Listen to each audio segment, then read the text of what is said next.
Okay, I'm going to change the subject. In this video I'm going to look at some ideas and concepts that have helped me with regard to scales.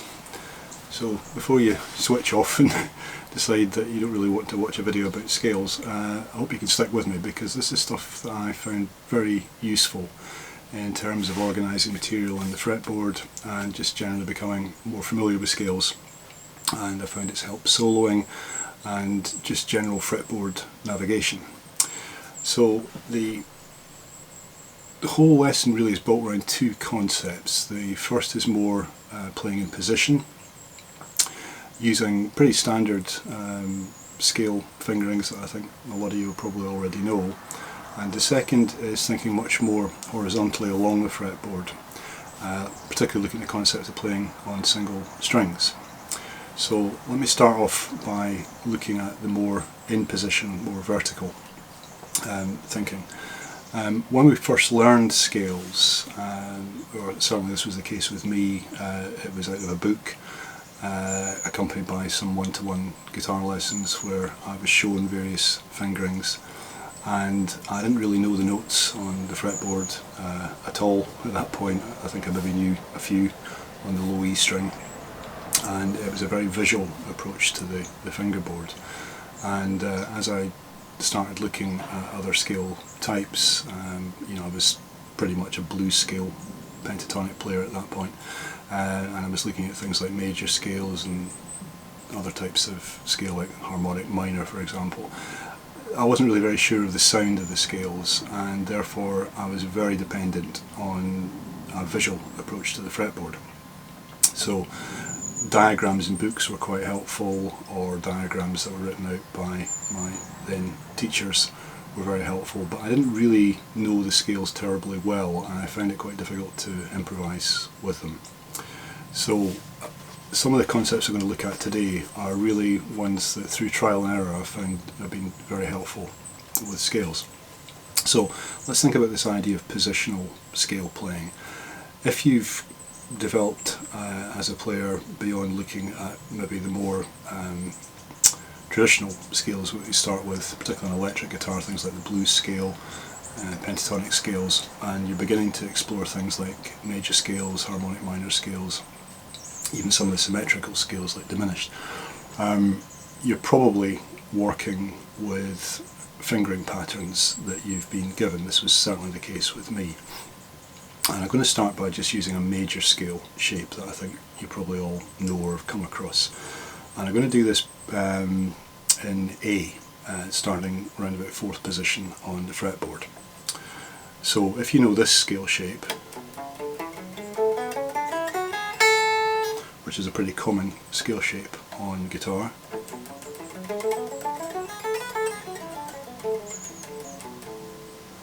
you may have been practicing something like that for weeks, even months, and it's really just a visual orientation exercise. You kind of know which frets your fingers are to be on, and you can maybe hear it's got a kind of major quality of it. But if somebody said, what's that note, or what's the 7th note in the scale, you might be a bit confused. And that was, again, certainly something that was the case with me.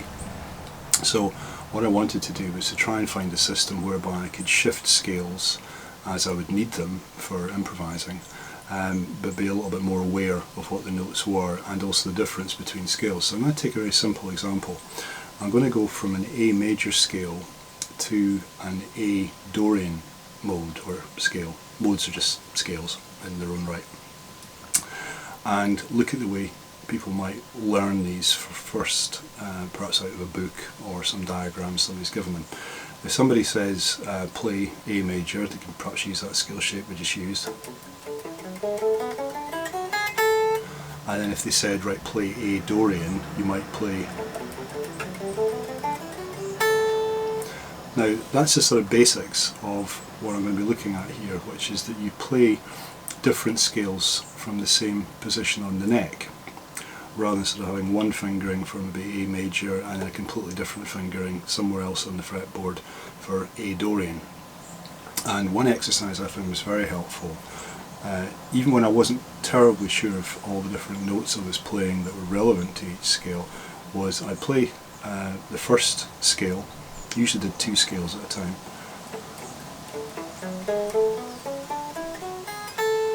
and then tried to come down the second scale. So then I'm going A major, and then just fractionally shifting my hand and playing A Dorian.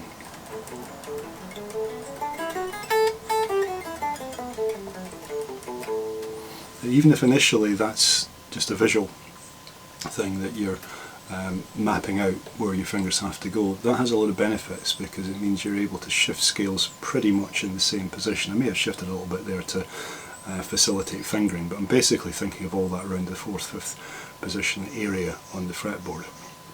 Now, a supplementary exercise to that, which is a bit harder but is helpful, is to pick a specific group, a specific number of notes from each scale, and when you've completed that number, I'm going to use 4, you have to switch to your next note in the other scale. So I'm using 2 scales here.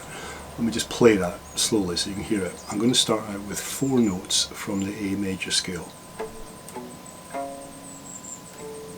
1, 2, 3, 4. But what I've got to do now is not continue with A major. I've now got to go on to the other scale, the A Dorian scale, and I have to shift my thinking to the new scale. So 1, 2, 3, 4, A Dorian, major, Dorian.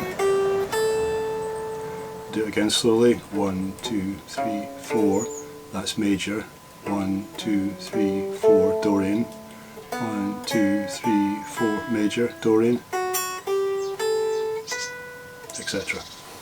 So why is that of any benefit? Well, the first thing is it helps you start and finish scales on notes other than the root. It's very tempting to practice scales always from the root.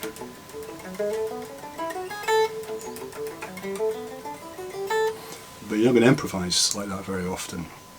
What you will find when you're improvising, as you probably know already, is that you'll have to make very, very quick millisecond decisions about where your melody line is going to go, and you have to be able to go to the nearest available note, at least on some occasions, in a different scale or different arpeggio, for example.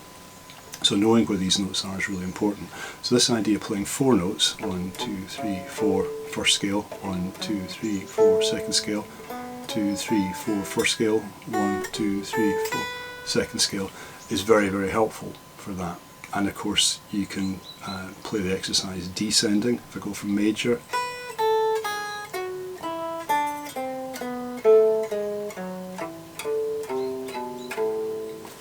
major to Dorian, get the idea. Now that exercise is very, very helpful, and it's particularly good to do it in position like this because you may really have to think quite a lot initially about where do the notes change. Another side benefit I got from this was I was able to hear eventually in a much clearer way the difference between one scale and another, and sometimes it's not very much at all, maybe 1 note, 2 notes different, and that can be a very valuable approach when you're soloing, that you may play an idea that you really like, it's over a major chord, the chord changes to minor, and then you simply have to just change 1 or 2 notes so the idea can continue but onto the new harmony. So recapping that idea, it's 4 notes of one scale onto 4 notes of the second scale, back to 4 notes of the first scale, etc. Now I'm playing it pretty much all in position, but you could do it in other areas of the neck. You could play it more diagonally across the neck. I'll perhaps demonstrate that in a minute or two. And there's lots of ways that you can expand these exercises to make them more challenging and hopefully more musically interesting when you play. Let me give you another example of that just now. What I'm going to do is I'm going to take 2 major scales, and I'm going to take the G major scale and an A flat major scale. I'm going to keep with this idea of playing 4 notes, but I'm going to try and move diagonally over the neck. So if I start G down here, 1, 2, 3, 4, I'm going to go to the A flat major scale, but I've got to find my next available note. So those are the next 4 notes from the A flat major scale back to G.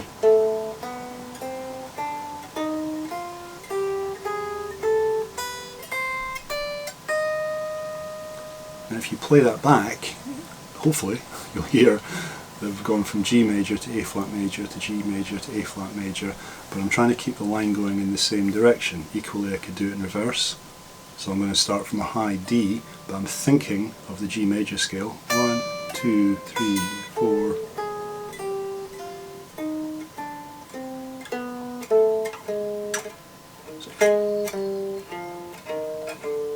There, you have to think quite a lot, hence the mistake. Do that again. 1, 2, 3, 4, 1, 2, 3, 4, 1, etc. So it's good, you have to think, because it takes you away from everything being very visual on the fretboard. So that's a good way to have a think about scales. You can do that with any scale type, and I often do that kind of exercise with 2 scales at a time. You could expand it to more, but 2 is a pretty good number for it. Take one you're already pretty familiar with, and if you're learning to play in a different key with the same scale, like I did there, you could do that. Or you could try it with a completely different scale. Very, very good way of developing your scale knowledge for soloing. Okay, now I mentioned earlier about another approach to the fingerboard which uses single strings. Now this is much discussed these days. There's quite a lot of material on YouTube going over it, but in simple terms, what you do here is that you're really taking away all the constraints of playing in position, and you're simply thinking about the notes going along each string. It's a very kind of simple approach, but it takes again a bit of thinking. So what I'm going to do here is map it something very simple, C major scale. I'm going to do it across strings, but they're going to be going in each case along the single string before I then go across to the next string. So if I took the C major scale on the top E string, instead of starting from the root, I'm going to be starting from the first available note in the scale, which actually is the open string, E. So E, F, G, A, B, C, D, E, F, G, B, C, D, and this guitar I'm up to D, then back down.